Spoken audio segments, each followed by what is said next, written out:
আসসালামু আলাইকুম, welcome to my new blog.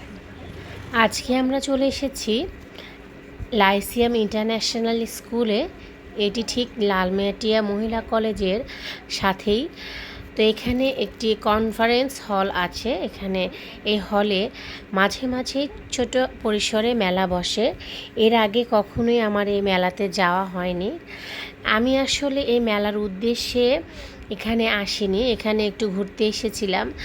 কিন্তু দেখা গেল মেলা হচ্ছে দেখে এখানে একটু মেলাটার ভিতরে কি কি পণ্য পাওয়া যায় সেটা একটু দেখে নিলাম।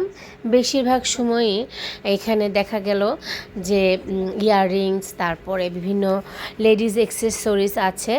যেহেতু এটি একটি শীতাতপ নিয়ন্ত্রিত কনফারেন্স হল, তাই আপনারা খুবই স্বাচ্ছন্দ্যে আপনাদের কেনাকাটা করতে পারবেন। এই মেলাটি 27, 28, 29 আগস্ট পর্যন্তই চলবে। আমি বেশি ঘুরে দেখলাম না, কারণ আমার খুব অল্প সময় নিয়ে এসেছিলাম। সো আল্লাহ হাফেজ। নেক্সট ভিডিওতে আপনাদের সাথে আবার দেখা হচ্ছে। ধন্যবাদ সবাই।